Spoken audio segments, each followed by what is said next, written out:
에베소서 강의 23번째 시간입니다. 멈추지 않는 복음의 능력이라는 제목으로 하나님 말씀 함께 나누도록 하겠습니다. 오늘 본문의 말씀을 보면 사실은 그 문맥적으로는 좀 맞지가 않습니다. 그러니까 왜 그러냐면 여러분들이 이렇게 에베소서를 쭉 읽다 보면 조금 깊이 이렇게 흐름들을 타고 읽다 보면 2장 마지막 절에서 3장 14절로 이렇게 자연스럽게 연결이 되거든요. 그리고 3장 1절부터 13절까지는 신학자들은 여담이다, 바울이 여담이다 해가지고 자신의 이야기를 좀 기록해 놓은 것입니다. 그러니까 문맥의 흐름에 맞지 않지만 이 부분이 필요하기 때문에 흐름상 맞지 않는 어떠한 주제를 기록하고 있는 것이죠. 내용이 무엇인가 하면 자기가 지금 옥에 갇혀 있는데 여러분들 걱정하지 마십시오. 그러면서 왜 여러분들이 걱정할 필요가 없는가? 지금 나는 로마의 감옥에 매여 있지만 하나님의 복음은 매이지 않고 계속해서 증거되고 있고 이방인들에게 복음이 증거되어서 그들이 그 은혜 가운데 하나님의 자녀가 되어서 우리가 한 형제가 되었고 또 하나님 나라를 상속받는 귀한 백성이 되었기 때문에 여러분 제가 여기 있다고 해서 복음의 능력은 결코 상쇄된 바 없이 계속해서 전진하고 있고 그 능력 가운데 하나님의 역사는 여전히 일어나고 있습니다. 라는 여담식의 이야기를 3장 1절부터 13절까지 이렇게 기록해 놓고 있다는 것입니다. 그래서 우리가 다 살피진 않고 1절과 그리고 13절, 1절과 13절을 중심으로 오늘 하나님 말씀을 함께 나누도록 하겠습니다. 지금 바울이 에베소서를 쓸 당시에는 그 로마의 감옥에 있었거든요. 이 부분을 우리가 이해를 해야 에베소서 전체가 조금 이해하는데 도움을 받을 수 있습니다. 올해는 서론 부분에서 살펴봐야 될 부분이지만 우리가 오늘 이 부분을 함께 나누면서 지금 바울이 어떤 상태에 있고 어떤 마음 상태고 그리고 에베소 성도들은 지금 그 바울의 그 편지를 받고 어떤 마음에 있는가, 어떠한 상태로 하나님을 기대하고 소망하고 있는가라는 부분들을 우리가 한번 살펴보았으면 좋겠습니다. 이 로마의 감옥에 올 때까지의 그런 이야기들을 제가 말씀을 드리도록 하겠습니다. 그 바울은 죄목이 무엇이었냐면 이단을 설파한다는 그런 죄목이었습니다. 사실은 그 로마의 감옥에 갇히려면 종교적인 이유에서는 그렇게 갇힐 수가 없거든요. 로마의 법은 그 당시에 상당히 탁월했습니다. 굉장히 합리적이고 이성적이었고 그래서 바울이 로마에 갇힐 이유는 하등 없었죠. 근데 왜 갇히게 되었는가? 그 과정을 제가 말씀을 드리도록 하겠습니다. 원래 바울은 유대인으로서 또 바리새인 중에 바리새인이고 율법에 의로는 흠이 없고 구약의 말씀에 능통하고 그리고 하나님을 향한 열심이 있었던 사람이었죠. 근데 어느 순간 그 열심을 가지고 하나님에 대해서 그렇게 경배하고 예배하고 거룩한 삶을 살아가고 있는 그 바울에게 아주 기이한 현상이 생겼는데 그것은 무엇인가 하면 얼마 전에 십자가에서 죽은 예수라는 한 청년을 믿는 무리들이 생기기 시작한 것입니다. 그리고 그들이 모여서 안식일도 지키지 않고 처음엔 안식일을 지켰겠죠. 근데 점점 갈수록 안식일도 지키지 않고 예수님께서 부활하셨다라고 그들이 믿으면서 그 예수님이 부활하신 그 날에 모여서 찬양을 하고 또 성찬식을 거행하고 교제를 하는 그런 이상의 일들이 지금 진행이 되고 있었던 것입니다. 그래서 바울이 이 일들을 듣고 나서 자신의 생각에는 이것은 너무나 이상한 일이었던 것입니다. 어떻게 십자가에 죽은 한 청년, 십자가에 죽었다라는 것은 끔찍한 형벌을 받았다라는 것이거든요. 십자가형은 아무나 주지 않습니다. 국가를 반역하거나 강도짓을 하거나 이런 죄질이 아주 악질인 사람만 십자가형을 지는데 33세 청년이 십자가에 죽었는데 그 청년을 기리면서 그 청년이 하나님의 아들이라고 믿는 무리들이 생겨서 예배를 드리고 그분을 경배하니까 또 그분이 살아나셨다라고 선포를 하는 무리들이 생기기 시작하니까 바울은 도무지 참을 수가 없었던 것입니다. 그래서 그 하나님에 대한 열심을 가지고 내가 이 사람들을 다 붙잡아가지고 옥에 가둬야겠다. 결국 고문하여서 이 이단 종파, 아주 이 회개한 이 이단 종파를 괴멸시켜버려야겠다. 라는 마음을 바울이 가졌던 것입니다. 그 하나님에 대한 열심으로 대제사장들에게 다메섹으로 갈 공문을 받습니다. 내가 거기에 있는 그 이단들, 그 이교도들, 예수를 믿겠다라고 하는 그 이상한 이단들을 잡아가지고 내가 예루살렘으로 와서 그들을 고문하고 그들을 내가 잔멸시키겠습니다. 그렇게 대제사장에게 공문을 받아가지고 다메섹으로 가고 있는 그 길에 거의 다메섹에 도달했습니다. 거기서 하늘로부터 엄청난 광채를 그가 보게 됩니다. 그래서 그 빛이 너무나 강하기 때문에 그가 땅에 주저앉고 엎드려 있을 때에 음성이 들립니다. 바울아 바울아 네가 왜 나를 핍박하느냐. 예수님, 부활하신 예수님께서 바울에게 임재한 것입니다. 내가 왜 나를 핍박하느냐. 부활하신 예수님을 만나게 된 것이죠. 그리고 그 자리에서 바울은 눈이 이제 안 보이게 된 것입니다. 그래서 그 다메섹에 가서 그 아네니아라는 그 하나님의 여종에게 기도를 받고 그 눈에 있는 꺼풀이 벗겨지면서 그가 만난 그 부활의 예수님, 그분이 도대체 누구인가 곰곰이 생각해 봤더니 바로 십자가에서 죽은 그 청년 예수였던 것입니다. 그가 부활하여 그 빛나는 광채 가운데 바울에게 나타난 것입니다. 그때 바울은 자기가 알았던 구약에 있었던 모든 내용들, 창세기부터 시작해서 말라기까지의 그 모든 내용들이 바로 예수 그리스도에게서 성취되었고 예수 그리스도가 하나님의 아들임을 그 순간 믿고 회심하게 된 것입니다. 그리고 나서 그때부터 바울은 예수님을 핍박하던 사람에서 예수님을 증거하고 부활의 예수님을 전파하는 자로 삶의 변화가 된 것입니다. 원래 바울의 하나님에 대한 열정이 가득했기 때문에 이제는 그 열정이 예수님을 전하는 열정으로 바뀌어집니다. 이제 예수님을 전해야겠다. 그러면서 선교 여행을 떠나게 되죠. 1차, 2차, 3차 여행에 이르기까지 아시아를 돌면서 부활의 예수님을 증거하기 시작했던 것입니다. 그렇게 선교를 하러 다니다가 그가 도착한 곳이 어디였냐면 에베소서라는 지역이었습니다. 이 에베소서는 그 당시에 상업적으로 굉장히 활발했던 그런 도시였거든요. 그리고 거기에는 또 종교적으로 아데미 신전이라는 큰 신전이 있었습니다. 그래서 굉장히 그 다신들을 믿었던 그런 어떤 종교성이 강한 그런 도시였던 곳입니다. 거기에 바울이 가서 이제 복음을 증거하기 시작합니다. 바울이 복음을 증거할 때 놀라운 역사들이 일어나게 되었고 또 에베소에서 사람들이 모여서 하나님을 경배하는 교회가 시작이 되어진 것이죠. 그 교회가 바로 에베소 교회였던 것입니다. 그리고 거기에는 그 헬라인들이 모이는 철학 강당이 있었거든요. 오늘날로 따지면 강당에 모여서 우리가 인문학을 이렇게 배우기도 하잖아요. 그런 어떤 강당, 이름이 두란노 서원이라는 그런 강당이 있었는데 그 강당에서 바울이 날마다 하나님 복음, 하나님 나라의 복음을 증거했던 것입니다. 그 에베소에 총 3년 기간 동안 하나님 말씀을 성실하고 열심히 가르쳐서 교회가 든든하게 세워졌던 것이죠. 에베소 교회를 든든하게 세우고 나서 바울 마음 가운데 어떤 소망이 있었냐면 나는 예루살렘에 가서 복음을 증거하고 싶다라는 이야기를 합니다. 예루살렘은 예수님께서 십자가에 못 박혀 죽은 곳입니다. 그리고 자신의 동족이 살고 있었던, 이전에 자신이 회심하기 전에 하나님에 대한 열심이 있었지만 예수 그리스도를 믿지 않는 수많은 유대인들이 있는 곳이었기 때문에 바울의 마음이 항상 거기 있었던 것입니다. 회심 전에 나와 같은 사람들이 그 바리새인들과 유대인들과 서기관들, 그들이 잘못된 열정 때문에, 잘못된 지식 때문에 그 열정이 잘못되었는데 내가 하나님 나라의 바른 지식을 그들에게 전하고 싶다라는 그 열망을 표현합니다. 그리고 나서 바울은 내가 예루살렘에도 복음을 전하고 마침내는 로마에 가서도 복음을 전하고 싶습니다 라고 말을 합니다.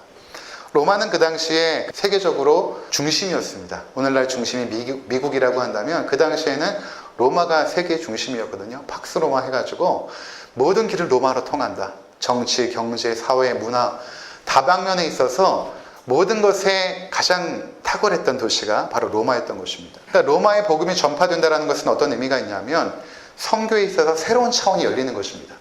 그러니까 바울이 열망했던 것은 정말 나의 민족 유대인들에게 가서 예루살렘에 가서 복음을 전할 뿐만 아니라 이방인들의 도시인 가장 핵심적인 도시 그 로마에 가서 내가 꼭 복음을 전하고 싶습니다 라고 에베소 성도들에게 자신의 마음을 밝힙니다. 그랬더니 그 성도들이 그 이야기를 듣고 걱정이 되는 것이죠. 왜냐하면 거기 가면 붙잡혀 죽을 것이 뻔하거든요. 그래서 그들이 이렇게 말을 합니다. 우리 사도행전 20장 22절에서 25절 함께 보도록 하겠습니다. 사도행전 20장 22절에서 25절. 자, 이 본문이 에베소 성도들에게 이제 바울이 이야기하는 것입니다. 보라, 이제 나는 성령에 매여 예루살렘으로 가는데 거기서 무슨 일을 당할는지 알지 못하노라. 오직 성령이 각 성에서 내게 증거하여 결박과 환난이 나를 기다린다 하시나 내가 달려갈 길과 주 예수께 받은 사명 곧 하나님의 은혜의 복음을 증언하는 일을 마치려 하면은 나의 생명조차 조금도 귀한 것으로 여기지 아니하노라. 보라, 내가 여러분 중에 왕래하며 하나님의 나라를 전파하였으나 이제는 여러분이 다 내 얼굴을 다시 보지 못할 줄 아노라. 제 3년 동안 얼마나 정이 들었겠습니다. 핍박 속에서 함께 예배를 드리고 하나님 말씀을 나누면서 에베소 성도들과 사랑으로 하나가 되어졌는데 여러분 이제 나는 예루살렘과 로마로 갈 것입니다. 성령께서 나에게 말씀하시기를 너희가 각성에 돌 때마다 모든 핍박들이 있고 너를 결박하고 네가 큰 환난이 있겠지만 그것을 성령께서 말씀하신 것이죠. 그러나 나는 주 예수께 받은 그 사명을 내가 전하는 일에는 나의 생명을 조금도 귀한 것으로 아끼지 않고 내가 순교의 각오와 정신을 가지고 그 땅으로 갈 것이다. 여러분 나를 다시 보지 못할 것입니다. 그렇게 이제 바울이 이야기하니까 이제 그 자리가 이제 눈물바다가 된 것입니다. 성도들과 함께 눈물바다가 된 것이죠. 자, 그리고 나서 이제 그들 헤어지죠. 그래서 모든 성도들이 바울에게 와서 함께 기도하고 그리고 그를 파송을 합니다. 37절, 38절 우리 함께 읽어볼까요? 다 크게 울며 바울의 목을 안고 입을 맞추고 다시 그 얼굴을 보지 못하리라 한 말로 말미암아 더욱 근심하고 배에까지 그를 전송하니라. 예루살렘으로 바울을 파송하면서 그들이 다 끌어안고 입을 맞추고 눈물을 흘리면서 바울을 파송한 것입니다. 그렇게 바울이 에베소 교회를 떠나서 예루살렘에 가게 된 것입니다. 당연히 예루살렘에서 바울이 담대하게 복음을 증거했겠죠. 증거하자 예루살렘 성이 소동이 일어난 것입니다. 막 사람들이 몰려와서 바울을 붙잡아가지고 죽이려고 하고 막 그 성전 안에서 그 주변으로 소동이 일어난 것이죠. 근데 그 당시에 그 이스라엘은 그 로마의 식민 지배, 식민 통치를 받고 있었거든요. 그래서 모든 치안 유지를 로마 군인들이 맡고 있었던 것입니다. 예루살렘은 특별히 치안이 중요했죠. 수많은 유대인들이 그 예루살렘 성전을 중심으로 모였기 때문에 거기에 소요가 일어나게 되면 이제 로마에게도 큰 긴장 상태가 되는 것입니다. 그런데 바울이 들어오자마자 복음을 증거하고 예루살렘 성이 소동이 일어나고 요란해지니까 그 소식이 그 예루살렘 치안을 맡고 있는 천부장에게 들린 것입니다. 급속히 그곳으로 가서 도대체 어떤 일이 있었는지 바울을 붙잡게 됩니다. 붙잡아가지고 바울을 데리고 이제 병영 안으로 끌고 가는 것이죠. 그 소요 사태를 이제 마무리 짓기 위해서 병영 안으로 끌고 가는데 바울이 여러 가지 언어에 능통했는데 헬라말도 잘했거든요. 헬라말로 천부장에게 내가 좀 말을 좀 해도 되겠습니까? 그때 천부장이 네가 헬라말을 아느냐? 당연히 바울이 헬라말을 아니까 헬라말로 내가 좀 말을 좀 전하고 싶습니다.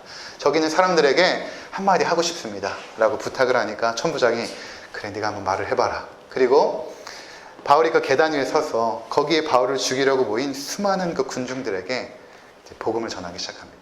그들이 막 뭐 돌을 들고 죽이려고 막 몰려들었겠죠. 근데 군인들이 천부장 지휘 아래서 군인들이 그들을 다 잠잠케 합니다.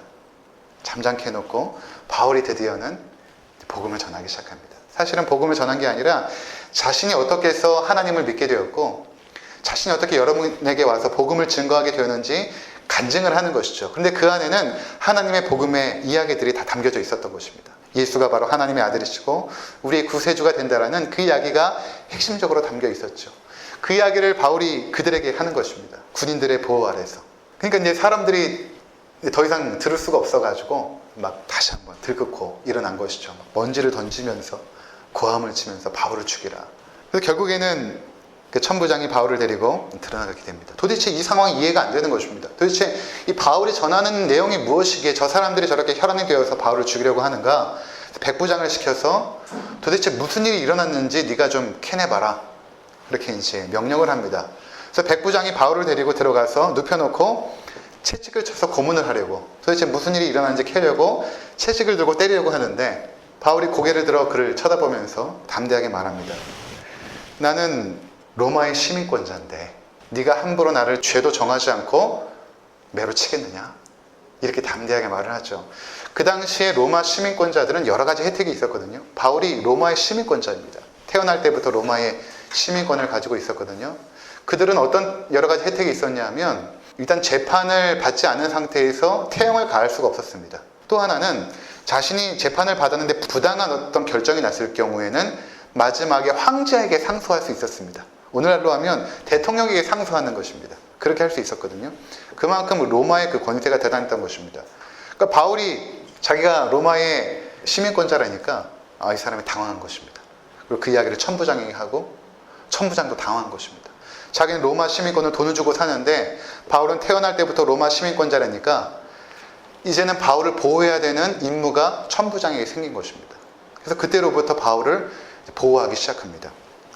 그리고 나서 이 천부장이 비밀리에 이 바울을 그 당시 이스라엘을 통치하고 있는 팔레스타인 지역을 통치하고 있는 총독 벨릭스에게 보냅니다. 그래서 벨릭스가 바울을 받아가지고 보호하면서 이제 안전하게, 왜냐하면은 결국에는 바울이 로마로 가서 황제에게 상소를 했기 때문에 바울을 이제 보호하게 됩니다. 근데 그 틈을 타서 유대인들이 벨릭스에게 찾아옵니다. 그리고 장로들과 종교 권력자들이 벨릭스 총독에게 와서 바울을 내놔라. 그리고 그가 우리 민족에게 범죄를 했다. 그리고 다시 한번 그들이 재판을 열기를 원합니다. 그래서 벨릭스가 재판을 다시 엽니다. 바울을 불러내고 그리고 종교 권력자들을 다 불러내서 이야기를 듣기 시작합니다. 여러분 그 장면을 생각해 보십시오. 그 유대인들 종교 권력자들과 그들이 모여있고 벨릭스 총독 아래서 바울이 나왔습니다. 바울이 나와서 뭐라고 말하냐면 히브리 말로, 그 당시 대부분의 사람들이 히브리 말, 아람말을 했기 때문에 히브리 말로 탁 설교를 시작하니까 사실은 자기를 변호해야 되는데 그 변호가 설교였던 것입니다. 복음을 증거하는 내용이었던 것이죠. 아람말로 하니까, 히브리 말로 하니까 사람들이 다 잠잠해집니다. 그래서 그때 또 바울이 하나님 나라, 예수 그리스도가 바로 우리의 구원자시고 하나님의 아들이라는 그 놀라운 하나님 나라의 진리를 그들에게 선포를 합니다. 자, 그렇게 되어서 바울은 살기 든든한 수많은 유대인들 앞에서 두 번째 설교를 하게 되었던 것입니다. 그리고 총독은 벨릭스에서 베스도로 바뀌게 됩니다. 그리고 베스도 때에 이 베스도 총독이 이 바울을 로마로 호송하기 위해서 로마 황제의 그 군대 장관인 그 백부장 율리오를 파견하여서 율리오와 함께 이제 로마로 가서 이제 재판을 받을 수 있도록 가게 되죠. 그래서 이 백부장 율리오와 함께 바울은 배를 타고 로마로 가게 됩니다. 가는 중간에 배가 파손되어서 죽을 뻔한 위기도 있었지만 그 가운데서 바울이 또 복음을 전하고 하나님 나라의 역사를 이뤄서 그 중에서도 복음으로 회심한 사람들이 생겨나게 되고 결국에는 그 어려움에도 불구하고 로마에까지 들어가게 됩니다. 로마에 가서 바울이 이제 감옥에 갇히게 되죠. 근데 우리가 생각하는 그런 감옥이 아니라 가택 연금 상태에 들어갑니다. 집을 하나 얻게 되었고 그 집에는 군인들이 그 순번을 번갈아 가면서 4시간인가 6시간에 한 번씩 군인들이 이제 순번을 돌아가면서 바울을 지키게 됩니다. 그리고 바울은 그 집에서 연금되어서 또 쇠고랑이 묶여 있고 그런 상태에서 재판을 기다리게 된 것입니다. 그렇게 재판을 기다리면서 첫 번째 썼던 편지가 골로새서고 그리고 아마 두 번째 썼던 편지가 에베소서로 신학자들은 보고 있거든요. 그래서 에베소 성도들에게 지금 이 가택연금 상태에서 편지를 쓰고 있는 것입니다. 그러면서 하나님 나라의 그 놀라운 구원의 은혜들을 쭉 에베소서 1장부터 해서 신령한 하나님 나라의 축복이 무엇인가를 쓰다가 어떤 생각을 갖게 되었냐면 편지 중간에 아이들이 나를 향하여 걱정하고 있을지 모르겠다. 왜냐하면 내가 복음을 증거하다가 이렇게 붙잡혀서 이렇게 감옥에 갇혀 있는데 에베소 성도들이 혹시나 걱정하지 않을까? 하나님의 복음의 능력의 역사가 멈춘 것은 아닐까? 그들이 혹시 위축되진 않았을까라고 생각을 한 것입니다. 그래서 1절부터 13절까지의 내용을 바울이 적고 있는 것입니다. 자, 1절을 한번 보시면 다시 그러므로 그리스도 예수의 일로 너희 이방인을 위하여 갇힌 자 된 나 바울이 말하거니와 자기가 지금 갇혀 있습니다. 그러면서 하나님 나라의 복음에 매이지 않았다라는 이야기를 지금 하고 있는 것입니다. 자, 우리가 한 구절 또 보게 될 것은 사도행전 28장 30절과 31절입니다. 바울이 온 이태를 자기 셋집에 머물면서 자기에게 오는 사람을 다 영접하고 하나님 나라를 전파하며 주 예수 그리스도에 관한 모든 것을 담대하게 거침없이 가르치더라. 지금 바울이 자기 셋집에 머물렀다는 것은 어떤 의미냐면 지금 가택 연금 상태에 있다는 것입니다. 연금 상태에 있으면서 자기에게 오는 사람들을 영접하여서 그들에게 복음을 증거했다는 것이죠. 여기서 담대하게 거침없이 가르치더라라는 단어는 원문으로 보면 자유롭게 아무런 방해 없이라는 단어입니다. 아무런 방해 없이. 여러분 생각해 보세요. 바울이 만약에 가택연금 상태에 있지 않았다면 그는 벌써 죽었을 것입니다. 그를 죽이려고 혈안이 된 무리들이 조직적으로 군대를 이루고 움직이고 있었거든요. 근데 그는 연금 상태에 있으면서 자기를 찾아오는 사람들에게 자유롭게 어떠한 방해도 없이 복음을 증거할 수 있었던 것입니다. 사실 처음 바울이나 아니면 에베소 성도들이나 수많은 그리스도인들이 이렇게 생각했을 것입니다. 바울이 로마에 가서 복음을 증거할 때 베드로가 한 번의 선교로 3,000명씩 회심자를 얻은 것처럼 바울도 그렇게 복음의 역사를 일으킬 것이야 라고 기대했겠죠. 왜 그렇게 기대 안 했겠습니까? 하나님이 살아계시고 부활의 그리스도께서 함께 하시는데, 바울이 복음을 증거하면 당연히 수많은 수천의 사람들이 회심하여 하나님께로 돌아올 것이다. 예수 그리스도를 주로 영접하고 고백하며 하나님의 자녀가 될 것이라고 기대했을 것입니다. 근데 덜컹 감옥에 갇힌 신세로 그들에게 찾아오는 몇몇 사람들에게 복음을 증거할 수밖에 없는 처지가 된 것입니다. 그러니까 걱정을 하겠죠, 에베소 성도들이. 그래서 오늘 본문의 말씀을 기록한 것입니다. 그래서 에베소서 3장 13절, 우리가 아까 처음 읽었던 본문입니다. 에베소서 3장 13절, 그러므로 너희에게 구하노니 너희를 위한 나의 여러 환난에 대하여 낙심하지 말라. 이는 너희의 영광이니라. 내가 지금 여기까지 오면서 여러 가지 환난을 당하였고 결국에는 감옥에 있지만 여러분 낙심하지 마십시오. 내가 지금 환난 중에 있지만 낙심하지 마십시오. 복음의 능력은 매이지 않았습니다. 그 이야기를 하고 싶었던 것입니다. 자, 여러분, 우리도 그럴 때 있지 않습니까? 뭔가 하나님께서 우리 가운데 은혜를 주시고 내가 구원받은 하나님의 자녀가 되면 처음에는 뭔가 내 삶에 아주 좋은 일들이 일어날 것 같습니다. 은혜가 충만하게 임할 때 나의 모든 삶은 형통하게 펼쳐질 거야. 나의 자녀들도 잘 되고 나의 사업도 잘 이루어지고 모든 어려움들이 사라지고 이 땅에서 건강하고 물질적으로 축복도 많이 받고 하나님을 내가 이렇게 아버지로 모시고 사는데 얼마만큼 내 인생이 형통할까라고 기대하게 되죠. 근데 뜻하지 않은 고난과 환난과 역경이 닥치게 되면 우리는 그렇게 묻지 않을 수 없습니다. 하나님 과연 살아계십니까? 과연 복음에는 능력이 있습니까? 왜 복음이 여전히 우리의 삶을 변화시키지 못하고 여전히 내 삶의 문제들이 여전히 남아있습니까? 왜 해결이 되지 않습니까? 아마 에베소 성도들은 그렇게 생각했을지 모릅니다. 왜 하나님 나라의 복음을 전하는, 왜 바울에게 저러한 고난들과 환난들과 마침내는 감옥에 갇혀 재판을 기다리고 나중에는 죽거든요. 바울이 목베임을 당하 죽습니다. 왜 그런 일들이 우리에게 일어나야 되는 것입니까?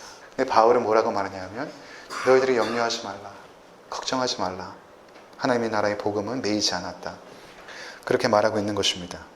자, 바울이 인식했던 것은 무엇인가 하면 자신의 이런 삶의 과정들이 하나님의 뜻과 섭리 안에서 완벽하게 하나님의 놀라운 지혜 속에서 그 복음이 확장되어져 가고 있음을 바울은 보았던 것입니다.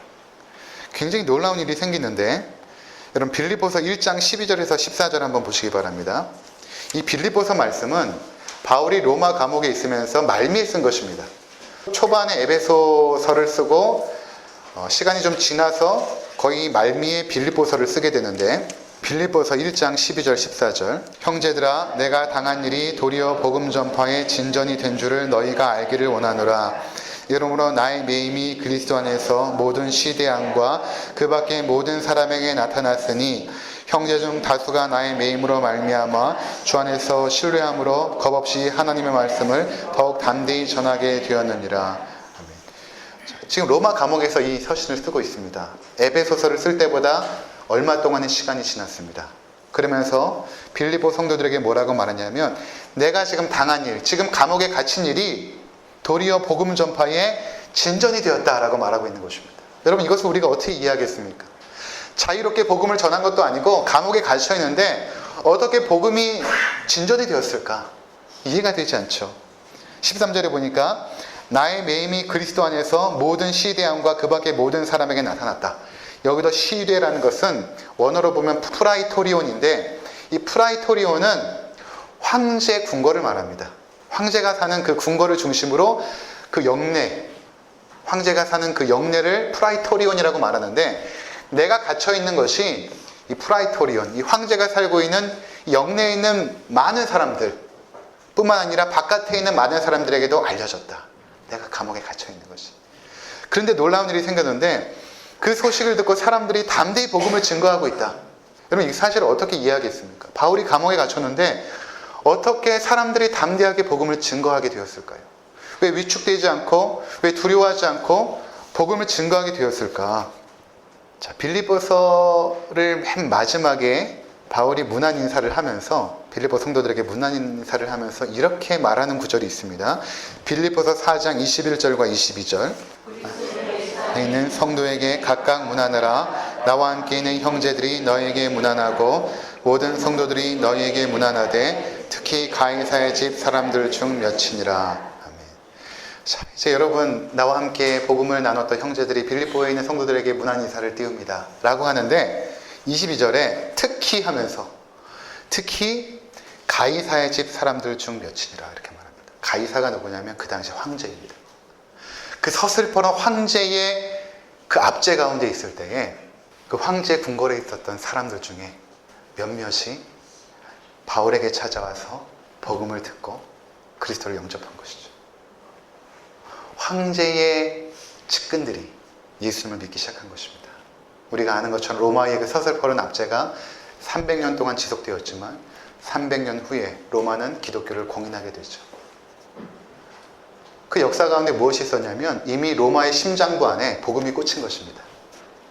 그 로마의 심장부. 그럼 어떻게 꽂혔는가? 수많은 민중들 앞에서 복음을 증거하는 방식으로 꽂혔는가? 그것이 아니라 감옥에 갇혀서 하나님께서 안전하게 바울을 보호하면서, 왜냐하면 그를 죽이려고 하는 사람들이 혈안이 되어서 조직적으로 움직이기 때문에 감옥에 하나님께서 안전하게 보호해 놓고 나서 황제의 그 측근들이 바울에게 찾아와서 복음을 듣고 그들이 남편에게 또는 아내들에게 그 복음의 내용을 아름아름 전하면서 하나님 나라의 복음이 로마의 정권의 심장부에 꽂히게 된 것입니다. 놀라운 역사인 것입니다. 우리가 생각하는 하나님 나라의 역사와 하나님께서 이루고자 하시는 하나님 나라의 역사는 그 방식이 완전히 틀리죠. 그러니까 바울이 에베소서를 쓸 때 여러분 걱정하지 마십시오. 하나님 나라의 그 복음은 결코 매이지 않았습니다. 라고 말하고 있는 것입니다. 그럼 여전히 이 진리는 우리에게도 진리로 남아있죠. 우리의 연약함과 우리의 부족함에도 불구하고 하나님 나라의 복음은 우리 안에서 역사합니다. 우리가 볼 때 나는 여전히 부족하고 여전히 죄악 가운데 허우적거리는데 이런 나를 하나님이 사랑하시고 나를 구원하실까? 그렇지 않습니다. 우리의 생각과는 전혀 다르게 하나님은 나를 하나님 나라의 백성으로 만들어 가십니다. 왜 여전히 하나님을 믿었는데 우리의 삶은 이렇게 힘들고 어려울까? 하나님의 지혜는 우리의 지혜와 틀려요. 하나님께서 일하시는 방법은 내가 생각하고 기대하는 방식과는 틀립니다. 내가 생각할 수 있는 지혜는 내 경험과 내 지혜의 그 한계 속에서 최선의 것을 생각할 수밖에 없지만 하나님의 지혜는 무한하죠. 무한한 그 지혜로 우리의 삶을 가장 탁월한 방식으로 인도해 가시는 것입니다. 그래서 현재 우리에게 놓여지는 이 상황이 하나님 나라에서 하나님의 차원으로 볼 때 가장 최선의 차원인 것입니다. 최선의 결정이고 최선의 자리인 것입니다. 여러분이 지금 살아가고 있는 그 삶의 자리가 비록 바울처럼 감옥에 있는 고난의 시기라 할지라도 그 시기는 하나님께서 보실 때는 가장 최선이고 가장 탁월한 자리인 것입니다. 순종이라는 것은 무엇인가 하면 그 자리에 내가 감사함으로 서 있는 것입니다. 지금 이 자리가 비록 어렵고 고난이고 내 뜻대로 풀리지 않는 자리였지만 하나님의 복음은 지금 내가 서 있는 이 자리를 통하여 확장이 되고 있다. 내가 알지 못하지만 하나님 나라의 복음은 여전히 나를 통하여 일하고 있구나 라는 사실을 우리가 믿음으로 바라보아야 되는 것입니다. 우리 삶의 역사를 여러분들 돌이켜보시기 바랍니다. 내 뜻과 내 지혜와 내 경험으로 살아오지 않았고 하나님께서 여기까지 인도하신 것이죠. 여러분들이 이 자리에 있을 것이라고 생각이나 해봤겠습니까? 이렇게 살 것이라고 생각이나 해보았겠습니까? 하나님이 우리의 삶을 인도하시고 지금 서 있는 그 자리도 어떠한 자리인지 몰라요. 내가 계획한 것이 잘 안 될 수도 있어요. 내가 마음에 소망한 것들이 자꾸만 멈추고 문이 닫히는 경험들을 할 수 있습니다.